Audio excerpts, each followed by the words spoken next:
We are attempting to address climate change, which is a problem caused by capitalism and exacerbated by capitalism with capitalism, and it's like yielding some like deeply Three Stooges-esque results.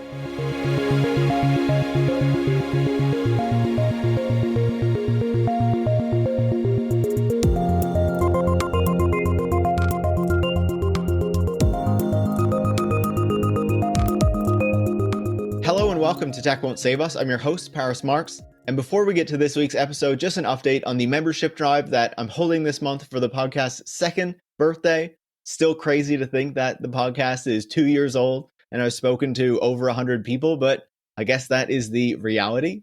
And I guess I have to start this episode by saying a big thank you to the 119 people who have already become supporters or have upgraded their pledge to $5 a month or above this month.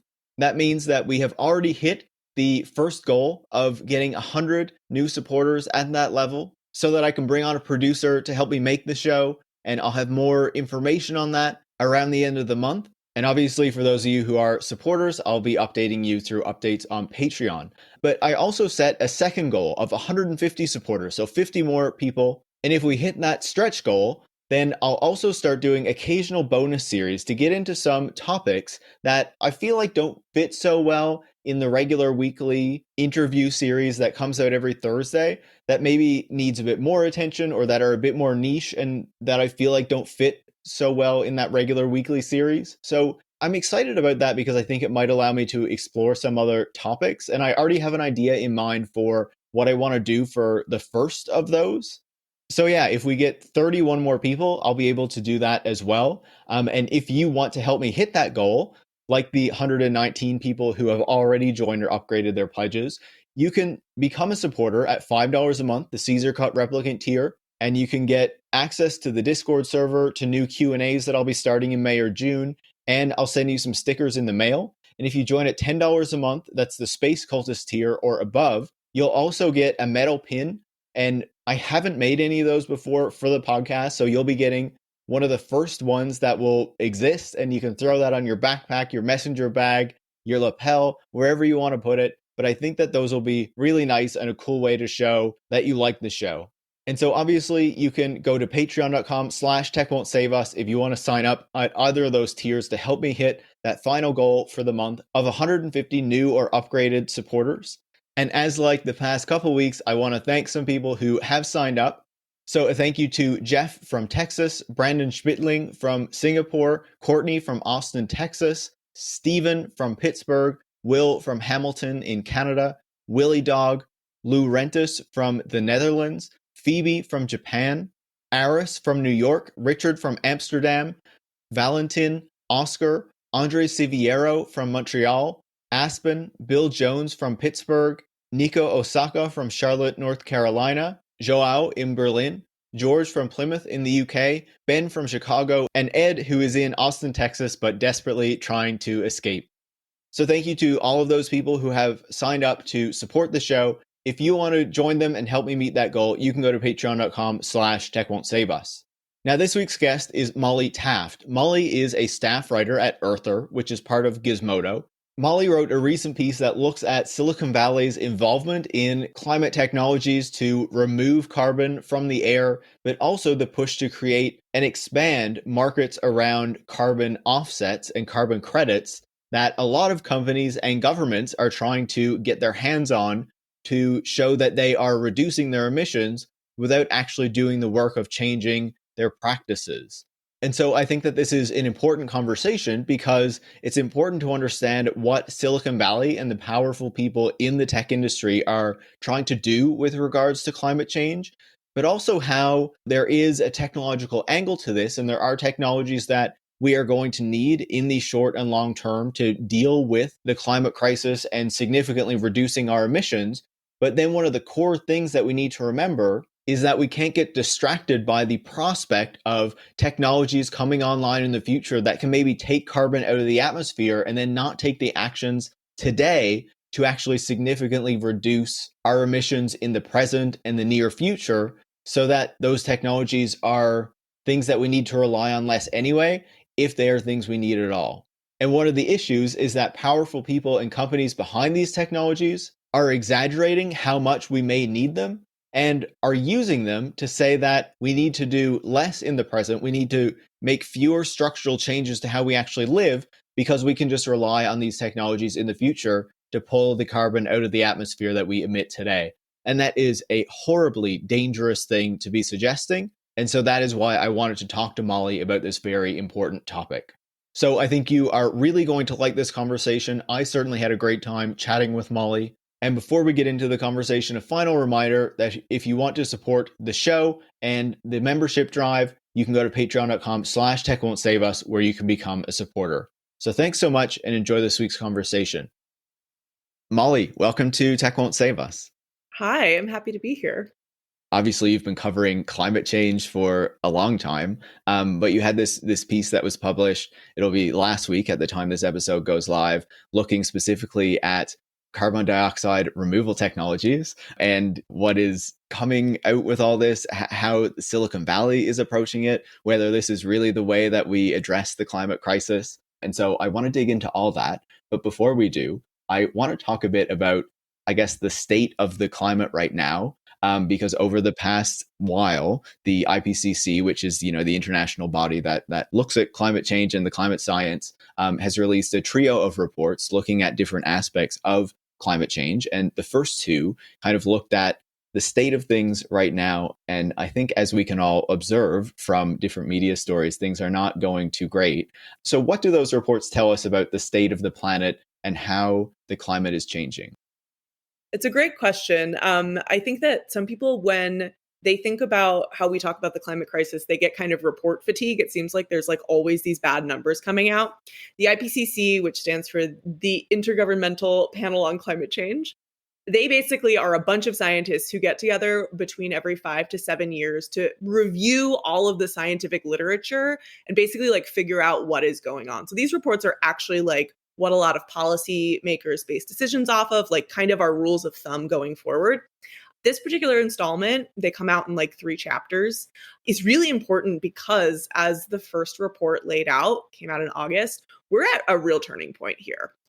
We're not out of time, but we're really almost out of time. We need to start acting on the stuff we've been saying we need to do for years, now. Literally in the next couple of years, we need to significantly turn things around. So the way the IPCC lays this out is, folks might have heard about the targets set under the Paris Agreement. So the Paris Agreement, which was signed in 2015, was hey, look, we really need to keep warming 2 degrees Celsius below industrial levels. That is the absolute limit. Preferably, we could keep warming below 1.5 degrees Celsius above pre-industrial levels. That would be really good. And that's probably the difference between saving a lot of Pacific Island states and not, right? I think people hear a 0.5 degrees Celsius. It doesn't sound like that much, but when you're talking about permanent climatic change, it's a lot. It is the difference between widespread damage and some damage. It really is kind of life or death for some smaller island nations, which is one of the reasons why at these international climate meetings, they are the ones really banging the table and being if you guys don't get your act together on the more aggressive promises you've made, let alone the worst case scenarios, we're toast. This is a real concern for them. And it's a concern for, frankly, millions of people around the world. Our quality of life, our ecosystems will be severely impacted by a 1.5 degree change, let alone a 2 degree change. So that was kind of in the first report that was released in August. That was kind of the warning bell that was really alarming to me and to a lot of people who cover this stuff. Is the report basically found we're gonna hit 1.5. It's unavoidable. And with that are going to come a whole host of impacts. This report was released, I spent most of last summer, it felt like waking up every day covering crisis after crisis. Everywhere was on fire. There were so many wildfires in places like Siberia. They had a really bad fire season last year, which was a hellscape beyond imagining, because there's all sorts of stuff trapped in the soil up there that get released when it's fiery. California, Colorado, all these places in the US, British Columbia, you have cascading impacts. So those places in British Columbia, after the fires go through, climate change can also intensify rainfall. So they had those crazy mudslides up near Vancouver, thousands of people were just trapped on the highway. Landslides can be super dangerous. And then, we saw these like extreme heat waves, like in the Pacific Northwest, that horrible heat wave in Seattle that the death toll is like around 700 at the last unofficial count. Like we are really seeing shit happen now. And we're not even, I think we're at 1.1 above pre-industrial levels. So this report said, we're going to hit 1.5 and it's going to get worse. And that is really rough. But Molly, I just want to interrupt you there for a second. I think you're not considering how we're just going to bring back woolly mammoths and Siberia and climate change up there is just going to be completely solved, right? Right. Yeah. No, I mean, like one of my favorite like chef's kiss climate denier and like oil industry talking points right now is like carbon's not bad. It makes plants grow. That's one of my favorite big brain. They're like, what if it's warmer and we can just grow more stuff? And it's like, okay, sit down. That's one we hear from the deniers in Canada quite a bit. Climate change is actually going to be good for us because we're going to be able to grow more food for the world. It's like, Yeah, and what sure. kind of world are we living in then, actually?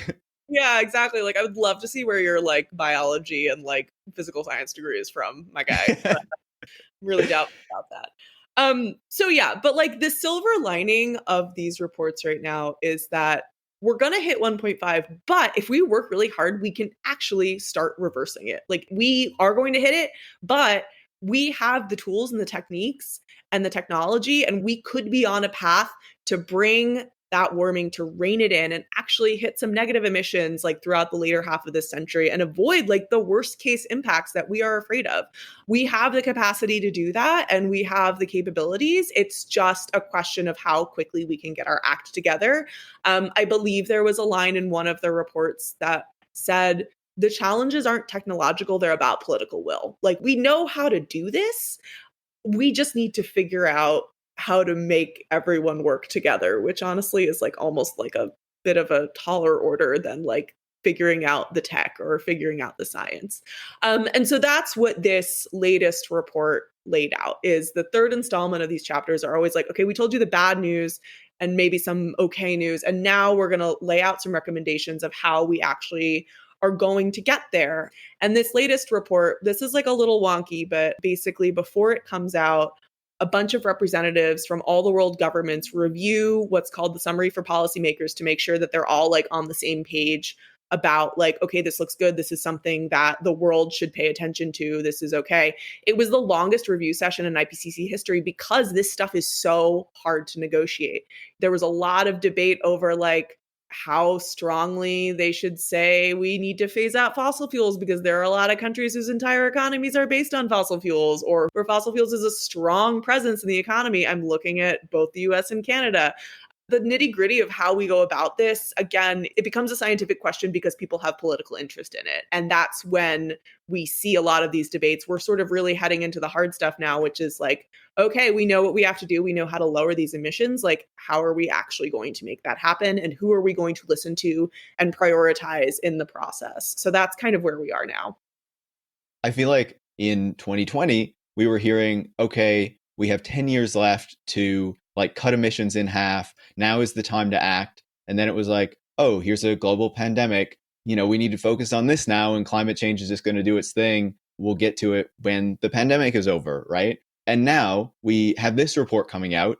And as this comes out, here in Canada, the report came out on a Monday, and on a Wednesday, the government that likes to pretend that it's like this great green government announced it was approving a new deep sea oil project, right? And released a climate plan that was all about carbon capture and using that to reduce fossil fuel emissions. And then at the same time, this war has broken out between Russia and Ukraine.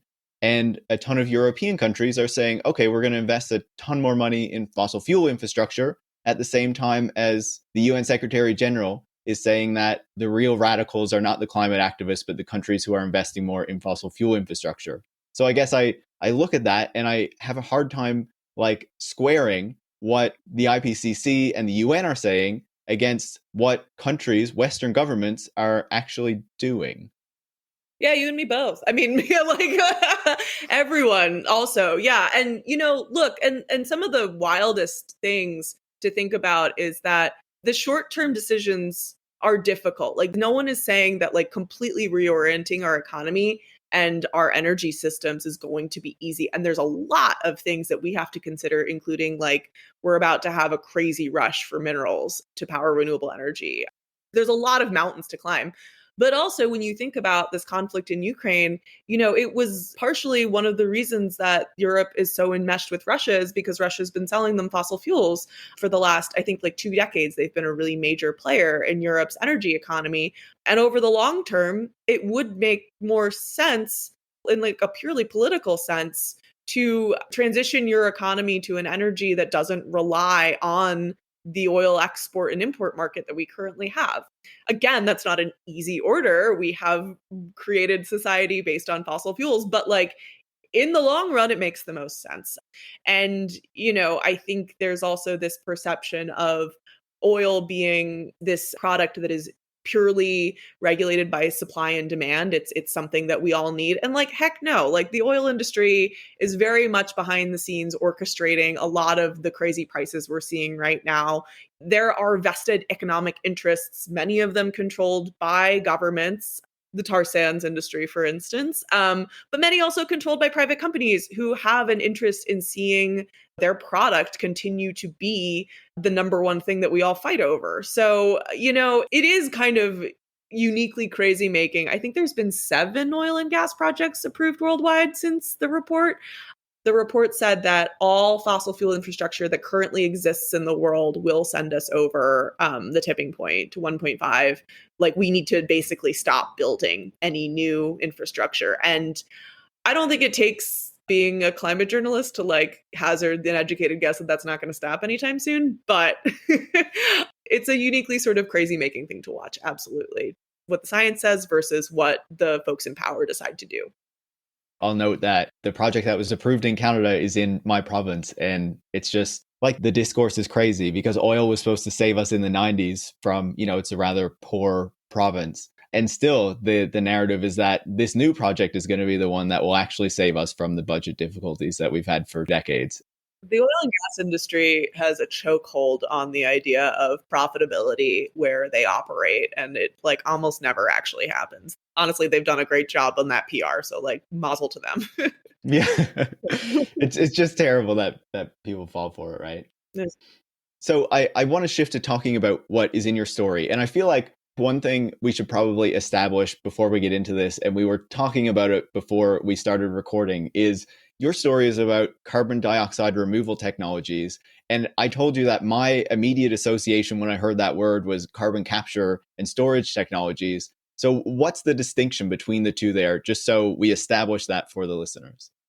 Absolutely. And they're very easy to confuse. Climate journalism and climate science at the end of the day is a lot of vocab. So basically, the premise of carbon dioxide removal is literally sucking carbon dioxide that is in the atmosphere or in the ocean out of it, like getting it out and putting it somewhere. So think of it as a vacuum.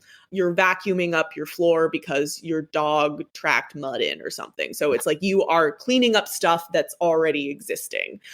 Carbon capture and storage is more commonly, like at its basic level, associated with a power plant or some other facility that is emitting emissions, like is creating emissions as it operates. And it has a little gadget gizmo on there that basically is like, ooh, don't emit. And so that little gadget kind of like captures it and, puts it somewhere. So again, similar concepts, but like a little bit different when we're talking about these longer term climate goals. Generally, carbon capture and storage is thought of like a band-aid for the plants we currently have. Like there's a lot of talk about building more gas plants with carbon capture and storage technology that basically, like if you have to build a fossil fuel plant, like it'd be a good idea to have something on there so it's going to zero out emissions. The technology is very expensive and extremely unreliable, but we're going to pretend like it isn't for a second. But then when you're talking about carbon dioxide removal, the IPCC is pretty clear that like we are going to need it because carbon dioxide removal can help us with those negative emissions, which is something that we are going to have to figure out how to do. We just put so much carbon into the atmosphere and into our oceans that like in order to stave off the worst impacts of climate change, we're going to need to reverse some of it. So that's the technology that is going to help us reverse it. It's not like making a mess and then immediately cleaning it up. It's like cleaning up a very old mess, if that makes sense. Yeah, absolutely. And I want to talk about the implications of those technologies and relying on those technologies. But I think we should start by actually defining what some of the categories are, I guess, right? Because they're not all technologies in the sense that we might imagine in like industrial technologies that are run by machines, blah, blah, blah.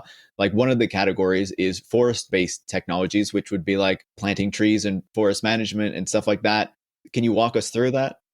Yeah. So there's a bunch of different technologies. Some are machine based. Some are like a lot of them are planet based. Some of them have already been established as something that works, but like we need to do different math on, or we need to figure out ways to like actually kind of refine it. Some are like very, very theoretical. So, like, broadly speaking, afforestation and reforestation, forests. You got, planting trees because trees are magical, beautiful things that suck carbon out of the atmosphere. That's how they live. So, like in very basic terms, if you plant a lot of trees, you are going to get some sort of net negative carbon emissions sort of figure. Folks have probably seen that on, companies will say, oh, for every thing you buy with us, we'll like plant a couple of trees. That's an important point we'll circle back to later. Also, the government of Canada says it's going to plant 1 billion trees I as part of love this that plan. idea. Everywhere I turn, people are talking about planting trees, and I'm like, where are you going to put them? But anyway, like, where are you going to put the trees? So then there's direct air capture, which is what we were just talking about, the process of like sucking carbon out of the air using machines. The world's largest direct air capture facility just opened in Iceland last year to great fanfare. It basically is like a vacuum for the air. It literally sucks carbon dioxide out of the air. Very cool technology, but again, very expensive and extremely early stages. Then the ocean is a huge component to talking about carbon dioxide removal. There's lots of things you can do. The ocean stores a lot of CO2. And so there's theories like kelp farming. There is a theory about dumping, I think it's iron in the sea, which can help like get rid of some of the carbon. Frankly, I don't know how a lot of these work. A lot of them are very theoretical. Treating seawater, and then you kind of also have some stuff with soil, which can also hold carbon dioxide, including like there's this one sort of technique that's like, what if we grind up a bunch of rocks, like special rocks, and we dump them in the soil, and then it like draws the CO2 towards it. Again, I am not the scientist on these. Like, I'm positive I'm like not describing some of them perfectly, but those are kind of the main categories. And honestly, like people are still working on, there's like tons of ideas out there and various stages of proof. There's all sorts of ways that CO2 is stored on our planet. So like if you can brainstorm ways to get it out of the soil, the ocean, the air, then you've got a carbon dioxide removal technology, which is, I think, one of the reasons people are so excited, especially in Silicon Valley, about the possibility of furthering these technologies. Is like you could get some really cool results if you sort of put your mind to it, basically. I know I'm delaying on getting to the Silicon Valley piece of this because there's obviously that connection. So There's a lot listeners, to talk about. Yeah. yeah, listeners, be patient with me Right. because I think it's an important topic. But I guess when I think about some of these technologies that you're talking about, using forests, using oceans, using the big direct air capture machines, like I guess that there are issues that immediately pop up when I think about them, right? So like when I think about the forest-based stuff, I know that there's been issues with forest management and the use of forests for carbon credits, and how people have been pushed out of forests and off those lands so that they can be properly managed, quote unquote, for carbon credits. But also how at the same time a lot of governments and companies and whatnot are talking about planting forests, they're still cutting a lot of old growth forests, which are the ones that have really stored a lot of carbon already. So that kind of seems like a problem there. And I think this really gets to the meat of like some of what's been so frustrating watching everyone, companies and governments at this point are looking for, I don't think they would say this out loud, but like they would love a silver bullet. Everyone would love to figure out a way to do this that isn't painful. And so the appeal of something like, oh, planting a tree is like, isn't that easy? We can just plant a tree and then we can sort of forget about it. Trees exist in the real world. They're not perfect machines. They can burn down, they can get chopped down. it's not easy to actually measure. There have been some forest conservation projects that actually emit more CO2 than they absorb. There's been a couple investigations about that. This is not like an exact process. This isn't a program you can run and get a specific result. Like, this is nature. It's going to be different no matter where you put it. I was just reading a study on kelp farming, which has gotten a lot of attention as like this possibility for removing CO2 from the ocean. There's already a couple startups out there that say to businesses, okay, get in touch with us if you're interested in, helping us launch this project. We basically know jack shit about how it would actually work. Like, you can know that kelp in the ocean can absorb some CO2, but then it's like, okay, how much do you need to dump on the floor? How do you make sure it gets down there? How are we measuring this? Like, if a company is going to buy a certain amount of CO2 removal from this field of kelp, how do you actually measure that? It's tough to do that under the ocean. It's tough to do that with seaweed in general. Are you going to really create like this huge monoculture of kelp just so like Amazon can keep driving gas powered cars and they can like buy the kelp and be like, okay, it's fine. So there's all sorts of real world implications here. And it's very clear that we do need these technologies. Like, I want to be extremely clear, like, this stuff needs to get developed, but it also should be developed in a way that is responsible and that takes these complications into account and that develops an oversight system for how we're actually talking about their real world impacts and that protects the forests that are supposed to be sucking the carbon out of the air, which is kind of not what's happening right now. Absolutely. And I think we'll come back to that point that you're making on the responsible development. But I guess, going back to what you said about the desire for a silver bullet, for something that's just going to work. And, then we don't need to make these big changes to society because we can rely on this technology or this process that's going to handle it for us. And I guess that is one of the risks that really comes out in your story with these carbon dioxide removal technologies, because on one hand, as you say, we're going to need them to get these negative emissions to ensure that we can pull out some of the carbon that has already been emitted, because as you say, it's already too much. We're already heading toward a place where we're going to be over 1.5 degrees. And if we don't act soon, it's going to be much, much worse than that.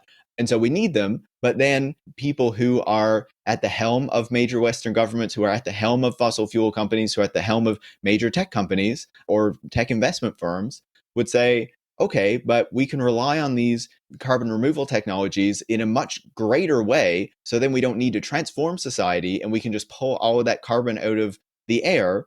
And so I guess that is kind of the risk with these technologies, right? Is that they delay things that we should be doing now because you're dangling the prospect of this technology in the future that can just solve the problem. So why would we give up our cars and our big homes and our private jets and blah, blah, blah, when we can just take that carbon out of the air later?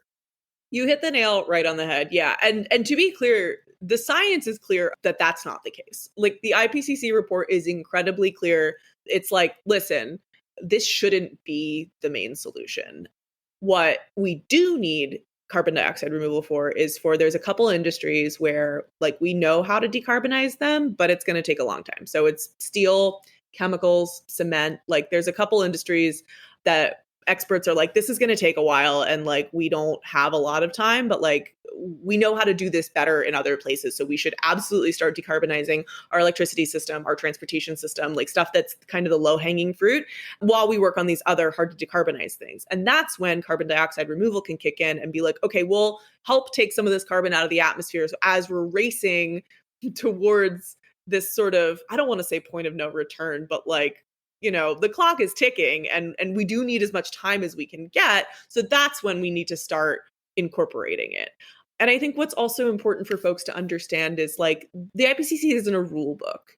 What it does is it lays out different scenarios, different paths forward. It gives us hypotheticals of what could happen moving forward, and what we would need to do under like a bunch of different scenarios to keep warming under certain points. So we actually don't really know how much carbon dioxide removal we are going to need to stay below these points.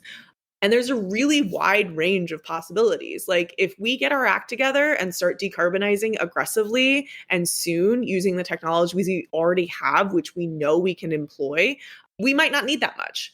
If we don't, then we will need more. And that is the point of conversation that is often missing when you listen to oil companies that are investing in carbon dioxide removal technologies. When you listen to technocrats who are very excited about this, is they'll often give kind of the high end of what we need to have happen, which makes folks think like, you know what, we got this in the bag. We'll figure it out. Like, we don't need to clean our mess up now because we can do it later. And like, that is very clearly what the science does not say. The science is like, no, we need to start doing this now. Like, we really need to emphasize the stuff we already have at hand before we start thinking about future technologies. Yeah, like in the piece, you say that there are scenarios ranging from single digit gigatons a year to like 10 to 15 gigatons a year. And that taking out a gigaton is not this small thing. Like it's not no big deal. Like you write in the piece that a gigaton would require planting 80 million hectares of forest or 309,000 square miles, which is larger than the state of Texas, or using carbon dioxide removal technology would require using about 10% of the world's total electricity consumption. That's for 1 gigaton. So, like, One this is a huge undertaking. Yeah, like it kind of frustrates me. I was on Elon Musk's X Prize page where X Prize was his big sort of initiative to like launch the carbon capture industry competition. And he was giving this 10 gigaton by 2050 number.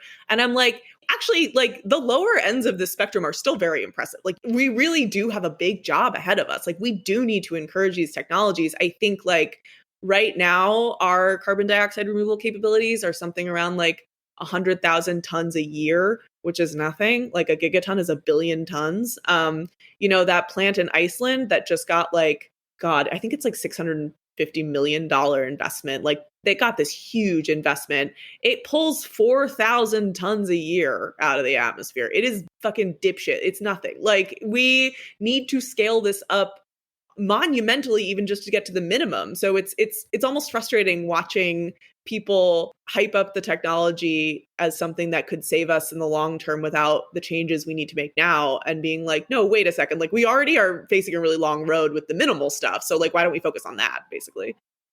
You mentioned Musk there, so I know we've waited a while, but let's transition to talking about these Silicon Valley billionaires and their involvement in this. I feel like, as we were talking about before we started recording, I feel like when we look at Silicon Valley, I think there can often be this perception that like, oh, it's technology, it's green, it's about the future. Elon Musk is making electric cars, blah blah blah. But then we can also see companies like Microsoft or Amazon working with fossil fuel companies to help them, more efficiently extract more oil, right? Using their AI and data tools and all that kind of stuff. So what is the interest of these tech billionaires, people like Musk, Bill Gates, in these carbon dioxide removal technologies? Yeah, I think that, and Bill Gates has been very open about this as well, that they see it as a smart business decision. It is an emerging industry. Partially, that's how this process is getting set up right now. And it's kind of been like a default almost, is like, of course, this is going to be a private industry thing, but it really kind of doesn't have to be. And the more you think about it, like I was thinking about it when I was writing this piece, and I was like, this is insane. The way that carbon dioxide removal is moving right now is it is being developed at the hands of private companies. And the way that people are encouraging it largely is there was this huge announcement from, I think it's Meta, it's Shopify, I want to say Amazon was on there, it's McKinsey. Like, it's a whole bunch of big companies. All the worst people. I know. I saw that press announcement and I was like, oh boy. But they basically were like, hey, look, we want to create a market. We want to buy carbon offsets, which is true. Everyone is looking to buy carbon offsets right now because their customers want to see them reach net zero. They want to look like a green company. And they're like, how do we offset all the pollution we're making? So these companies say, we want to start a market for offsets. We want to encourage the development of these technologies, and we're going to invest all this money into this fund that will basically create ways for us to buy offsets. And so what's happening is this is going to be a largely private enterprise. So you're going to have companies that, and I should also like caveat that, like, I think there are very well-intentioned people working in this space. And I think that the work is necessary and cool. Like, again, we do need to figure out these technologies. I think that there is an absolute issue to be sorted out when a private company buys an intellectual IP or has a scientist sign an NDA about their work they're doing, takes that work to another private held fund that then will review it with a panel of scientists, decide whether or not it works using some mechanism that isn't public, create sort of a market-based mechanism for other private companies to buy. And then those private companies are allowed to say, oh, we did it, we fixed the emissions. And there's no oversight of how these things work, how these things are measured. Are you doing something called double counting, which is, are you buying pieces of forest that have already been bought for offset projects? Like, there's all sorts of tricky math you can do on a balance sheet or in a carbon plan that the atmosphere just doesn't give a shit about. Like, if your kelp farm project isn't sucking as much CO2 from the ocean as the figures that haven't been reviewed say it is, the planet doesn't give a shit. Like, it's going to keep warming up, but companies are going to be able to say that they're doing their part through this private mechanism. It's essentially like privatizing garbage removal in a way, which is sort of a strange way of thinking about it. But cities have done that and it's failed utterly, like it's been utterly miserable. So Yeah, like cities have done that. Listen, you can privatize anything, but like, and people have tried to privatize everything. But, and then there's an argument to be made also, like, a lot of these ventures probably aren't going to be profitable. It's expensive to do this stuff. It's really expensive. And, the argument that it shouldn't be expensive, that it should work within this capitalist model of we make money and you pay us for this service, I find very strange because it doesn't accept the fact that, like, this might not be profitable, but it is a public service. It is something we need to do.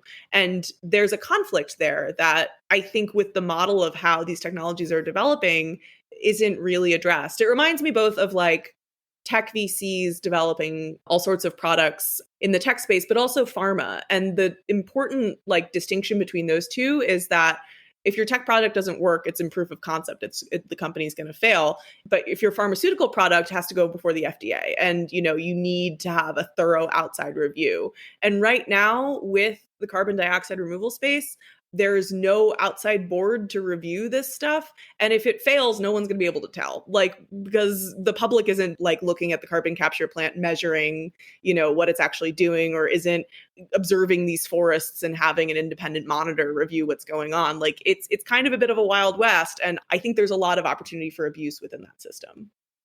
What you're describing like just makes me want to scream. Like it's just like completely the wrong way to approach this if we're actually serious about decarbonization, addressing the climate crisis, ensuring that like we have a livable planet well into the future. But of course, these like rich assholes need to make their money, so they need to make it all about themselves. And I think what you've described really hits the nail on the head with a big problem here, right? Because when we hear about governments, many of our governments talking about how we're going to decarbonize and what that's going to be about, it's all about what are the green industries and the clean tech industries that we can create as part of this transition. So, here in Canada and the US, the focus with transportation is on electric vehicles, because then you have all these manufacturing jobs, you have all these resource jobs that can be created, even though that's not the best way to actually create a sustainable transportation system. And there are just so many more examples of this where, exactly as you're talking about, there's this incentive to turn all these things into a private company and then maybe not to have the proper oversight, or then you have, like, as we've seen during the pandemic, like all these things are patented. And so they're owned by a private company that is going to make money as these technologies are distributed, instead of sharing them around the world as much as possible. So everyone is making them to like decarbonize as quickly as possible. My example here being the vaccines and how we kept those locked up under IP rights instead of sharing them with everybody and letting anyone produce them. So like, it just seems completely backwards. It is. And to like some of these actors' credits, so like Stripe, the payment company, they're kind of a key component of this new fund, and they post applications on their website. So they keep all their applications public. Fine, that's great. I think that there is good intent there to share knowledge and to share information. But I also think that it's going to be very easy to lose sight of this as we consider the implications of creating a new industry out of fixing climate change. And that's kind of my main concern, is like, I think there's a lot of really good actors in this space who are working to make things better, but It's kind of like we saw with recycling, where, there was all this impetus to find a way to, clean up our waste and to lessen the amount of litter we have. And I think it's less than 10% of plastic worldwide has actually been recycled. Like, it created a privatized system that is incredibly opaque, is, heavily reliant on the end user, and isn't working. And then there's the whole question of whether plastic can be effectively recycled in the way that glass or metal can, Yes. and how it seems really good to recycle your plastic, but actually it's a way for the oil companies and the plastic companies to ensure that we keep using plastic instead of thinking about how maybe we shouldn't be doing that. Exactly. And there's a lot of kind of concerning parallels, where you've got a company like Coke now that says that they are pushing to make all of their, plastic recyclable, when in reality, the question is like, well, you should have been figuring out how to transition off plastic. And that's like my big concern. And I think some people working in this space's concern about carbon dioxide removal technologies is, what's it going to look like 20 years down the road? Are these technologies going to be deployed as science says they should, which is to really pitch in and help take emissions out of the atmosphere as the rest of the world really does its homework? Or is it going to be a way for companies to keep emitting, and a way for companies to point to the fact that they're working, they're doing good, but in reality, it's just, we're going to keep polluting, and this is going to be a tiny band-aid on a huge problem.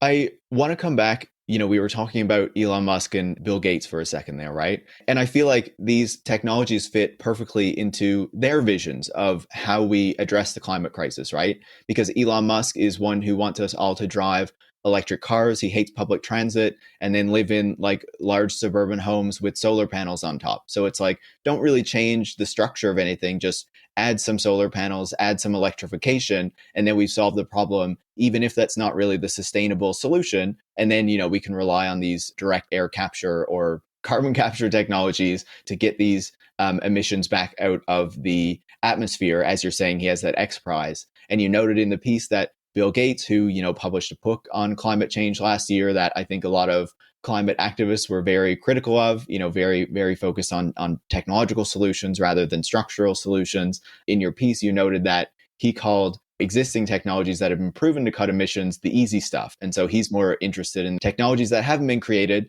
that are dangling in the future as the things that can save us. But as you noted, the IPCC report says we have all the technologies we need. What we don't have is political will. So how do we understand what these tech billionaires are doing and how they're shaping the discourse around climate change and addressing the climate crisis in a way that is not helpful but serves their interests? Yeah, and I think this is where the climate crisis gets like very meta and gets about like messaging. Wait, it's in the metaverse? Right, it's in the metaverse. Sorry. um So when someone who, I've gotten more messages than ever since I started this job a year ago about people who are like really, like, for lack of a better term, waking up about the reality. The reality sucks. Like, it really sucks to kind of have that moment when you sort of realize how serious the climate crisis is. I think a lot of people have experienced it recently, and it's not something you really come back from. I think what Bill Gates is doing, it's a tricky tightrope. On one hand, I don't blame him, because he is seeing a lot of opportunity for solutions that need to happen in the future, and he is putting some of his money behind that. And he's getting very excited about the possibilities of the future of all these technologies that will probably come into play in one way or another. I do think that there is a hard conversation to be had that he is not having, he is not equipped to have. That's not where his brain works, about the things that need to change now, that can change now, that will ultimately be more important than developing a cool new piece of tech. It's getting distracted by kind of a shiny ball that's, bouncing around 50 yards in front of you, versus what actually needs to happen now. I think a good example, and this isn't carbon dioxide removal, but like, and then sort of actors who have another interest can then co-opt that sort of lack of attention. It's really cool scientifically. So basically there's been this discovery over the past couple of years that methane emissions from cows, I think folks might know, is it's a huge issue. Agriculture is a big methane emitter. Methane is this super serious greenhouse gas. We need to start bringing it down like now. It's very intense in the atmosphere. And cows are a big emitter. And the beef industry is like very responsible for a lot of the methane emissions we have right now. And still growing, of course. It's still growing. Listen, I love beef, but I get it. I'm a vegetarian, so. Than I am. But, the industry is like exploding and there's more and more cows being added to the world. So instead of taking the tack of like, perhaps everyone should eat less meat, and it's not even like you don't have to be vegetarian. I like eat red meat like once a month. Then the industry has sort of seized on this new piece of scientific data, which is actually really cool, which is in a lab, if you feed cows feed sprinkled with seaweed, it actually lowers their natural methane emissions by like a pretty big number. This has been in the works in a couple different labs for a few years now. They've like proven in a couple field studies. It's a cool scientific development. I believe Gates has invested in a couple startups that like are growing seaweed to feed to cows. The thing that it doesn't necessarily always play out in the real world, though. So when you think about this, it's like, okay, so we need to start bringing down methane emissions within the next 7 years. And if the beef industry is right in what it's saying about the seaweed, it basically means creating like an entire new monoculture of seaweed around the world just so we can farm enough to feed it to like the hundreds of thousands of cows that exist on the planet so we can all keep eating burgers. Like it's just, part of the reason that there's such a disconnect is I will take some responsibility. The way that the media reports on scientific developments and scientific breakthroughs, especially when it comes to climate, is often very excited. It's like, oh my God, this one cool trick could help us. And it's like, yes, it could help us, but you also need to contextualize the help that it could have in how much time do we have? Not very much. How much could this actually do? Not that much. Is there a better solution? Yeah, it's a little bit harder, but it is that everyone should just stop eating as much beef. So whenever you hear about a cool thing that a Bill Gates is talking about and Elon Musk is talking about, it is important to just add some context to it of like, where is this technology actually existing, like in time? How close are we to adopting it on a scale that would make a difference? And then also like, is there an easier solution? And the answer is like almost always yes, basically. I think that Bill Gates didn't set out to be like a responsible climate spokesperson, but like if I had my druthers, I would love if he could talk more about the stuff that we could actually do now instead of just kind of thinking forward into the future. And I wish that more reporters would report on his comments in that context. But, he's got $1 billion freaking dollars. So I don't know if he really needs to listen to that. Yeah. And, because he has $1 billion or what, 100 or 80 billion or something like that, his incentives are completely different, right? Like the way he thinks about solving the problem, the way that the problem is going to affect him is very different from a lot of other people. And just to pick up on your beef example for a second there, it's like, okay, you can feed them seaweed to reduce the emissions, but then you're still growing the number of cows. So like, it's just an excuse to keep doing that. Like, like intensity of emissions versus total. The like sort of backwards like backflips that exist in some of these climate like solutions, I'm using air quotes, is absolutely bonkers. Like it's real nutter butters. I mean, there's Britain right now uses biomass, which I'm not sure if you've read a little bit about that, where basically there's a bunch of forests in the US. They grow a bunch of trees. They chop these trees down. They turn them into wood pellets. They put them on boats, which shipping is a huge source of emissions. They ship them overseas to England. And then England has a couple different biomass plants where they burn them for energy. It is not a very clean source of fuel. And then you add in the life cycle of trees. But like in some loophole, England's government has been like, oh no, this is fine. Like, we're going to keep doing this. Again, there's just a lot of tricky math that exists in this space that like, when you actually talk it out, it makes absolutely no goddamn sense. But we continue to employ some of these techniques and it blows my mind sometimes. It feels like this is the problem with kind of marketizing it and turning emissions reduction into a market then as well, right? Because then you're not necessarily looking for the best ways and the easiest ways and the most effective ways to reduce emissions. You're looking for the ways that are the cheapest or that take advantage of some issue in the way that the market is structured to make money. I remember reading years ago how like plants in China were set up to emit this gas that contributed a lot to climate change. And so then when they shut the plants down, when the carbon markets took effect, they got a bunch of credits for that. And so they could make a ton of money. So like, all the ways to kind of game the market system instead of actually like looking at how, okay, we need to stop building new fossil fuel projects and start winding down what's there. And we need to get people out of cars, and, we need to build dense walkable cities so people don't need to live out in the suburbs, and like all these really structural things that need to happen that are not going to happen because we set up some kind of carbon market that is going to, I don't know, supposedly reduce emissions, but I don't even really believe that. Yeah, and I think part of it is like this funny sort of thing where it's like consumer concern about this has gone up. Like businesses are worried about it. Businesses are making net zero plans. Over here when Donald Trump was president, there was a lot of like businesses are still in Paris, like all these good corporate actors. And even if you are the best corporate actor and you genuinely want to cut your emissions, which like I will give, probably some companies are really actually worried about this. There's sort of a limited way you can do that and demonstrate to the consumer that you're doing it. And so offsets are huge because everyone wants to be able to say that they're doing something.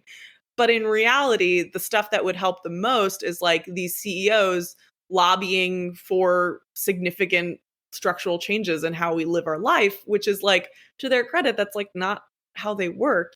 We are attempting to address climate change, which is a problem caused by capitalism and exacerbated by capitalism with capitalism. And it's like yielding some like deeply like Three Stooges-esque results, like companies paying offsets.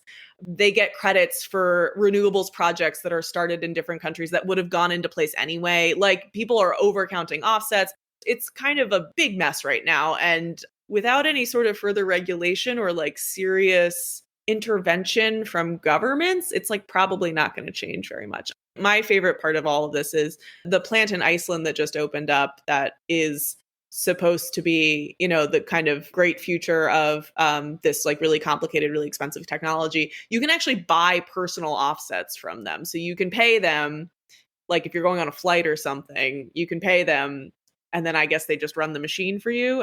And I saw that and I was like, I get it, but also just like, Jesus Christ. Like it's just a wild example of like how we're driving at this problem all wrong, which is like the end user kind of takes the responsibility for this thing that we all should be working on collectively. Yeah. What do we even say to that? Like it's just yeah. It's just so frustrating. Like the IPCC, for example, is saying what we should do. And again, I think I would say that personally, sometimes when I hear the UN statements, they're maybe a bit too positive about some of these capitalist approaches than I would say. But still, they're a UN meeting. It's the fucking worst. Yeah. But still, there's some degree of realism as to what we're facing up against and the degree of the challenge that we're facing and the structural solutions that need to happen. Just thinking about what you're saying there about what companies need to do or could be doing, the thing that immediately came to my mind is like, is it the most green or sustainable thing in the world to completely reorient our consumerism around like having stuff delivered the same day or the next day at Amazon, or all these gig companies? Like, no. Yeah, and that's like the funny part about this is the rabbit hole that you can get into, which is Amazon is saying that it's using solar energy at its data centers. It's going all, plastic free and whatever. But like at the end of the day, you are still putting people in punishing conditions to deliver plastic packaging at like an unsustainable rate. And that also has effects. Not all of this can be broken out in a balance sheet as badly as these companies want it to be. I have one final question for you before we wrap up this fantastic conversation, in my opinion. You talked earlier about how there's this particular approach because we live in this capitalist system. And so the way that we are approaching addressing these problems is through a capitalist lens, allowing these companies to invest in them, allowing all these technologies to be, locked under intellectual property laws and what is coming out of them to be kind of hidden as like, I guess you could say, trade secrets by these companies in the way, if listeners listen to my episode with Lauren Smiley, it'll be last week at the time this airs, about how, in the case of the Uber crash in 2018, the regulators, the people who investigated crashes on roads couldn't figure out what the system was doing without Uber's help because Uber controls all that information, right? So my question then is, we see that approach. I think we can clearly see that it's the wrong approach if we're actually serious about decarbonization on the level that we need and on the timeline that we need. We need the governments to really be taking action on this. So then what is the approach to these technologies and to decarbonization that actually gets us there, and that is actually oriented around having these technologies as a public good instead of something that's being controlled and developed by these private companies and capitalist forces, that actually addresses the serious, I think, existential problem that we're all facing right now? Yeah, that's a great question. I mean, I think like one alternative, and again, there's advantages to the tech approach in terms of speed, in terms of money, in terms of getting buy-in, but like I think that a lot of these processes should be, rather than developed in Silicon Valley, developed in national laboratories. And like to the US's credit, there is some of that going on right now. They are working on that. It's just they're behind in terms of catching up to the tech space. And I think they're probably happy to let the tech space hold some of the water for this. But like the US government has developed like a lot of really incredible technologies that we then can deploy. Like the National Renewable Energy Laboratory could absolutely be having a heavier hand in this. And in that case, then these processes would be open for public review. They wouldn't be like under an IP. And there would be, I believe, fewer questions about like how well these things are working. It would be more of a collaborative effort, and there would be more review and oversight. Another thing that like governments could do is establish like a national review board for some of these technologies. For, we desperately need more maintenance in the offset space in general, but like as we're developing more carbon removal technologies, like we do need some sort of federal oversight. Going back to the example of big pharma, like the buck stops with the FDA. If your science doesn't hold up, or if your medication has an alternative effect, they're going to catch it. And we do need something like that for these technologies that are getting developed, where there is a panel of independent experts who can review the science, who can review how it's deployed, who can like check on the kelp farms or the forests in question, or the open soil where people are working, and like actually do due diligence about how these things are working. There just needs to be a level of transparency and openness that, again, this industry is still in its nascent stages. Like maybe the tech companies will surprise me and it will be a completely open and collaborative process. I don't want to say never, but like I just think that some sort of oversight really does need to come into play to prevent the worst case scenario from happening. I know I said that was the last question. I'm sorry. But as you were answering that, what my mind really went back to was what you said is in the IPCC report, and I know the Secretary General has said as well, is that these technologies are going to be important to removing carbon dioxide in the future that we have already emitted. But really, the key here is that we have the technologies we need right now. We don't need to rely on private companies to create new ones, because we have everything we need right now to actually address the problem, which is the emissions, and to change the way that we live, the way that society operates, in order to address the climate crisis. And the real problem we have is political. Yeah, we can do a lot of this work right now, and we should be doing it, basically. And we can develop these technologies. We should be working on them. We should be thinking of them. I'm like heartened to see people excited about it, but I am less heartened to see them excited about it at the expense of thinking about the real work in front of us, which is deep decarbonization on multiple levels of society. Molly, I don't know if I come out of this conversation feeling less existential dread, but at least I am better educated about. Welcome to my world. It's fucking depressing here. Yeah, like at least I guess me and the listeners have a better grasp of what is happening here. I really appreciate you taking the time to chat, to fill us in, to educate us about all of these things. Thank you so much. Yeah, well, thank you. This is great. Anytime.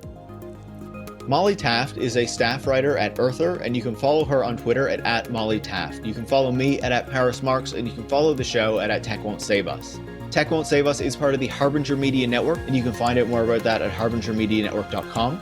And if you want to support the show and help us meet our final goal for this membership drive, you can go to patreon.com/techwon'tsaveus and become a supporter. Thanks for listening.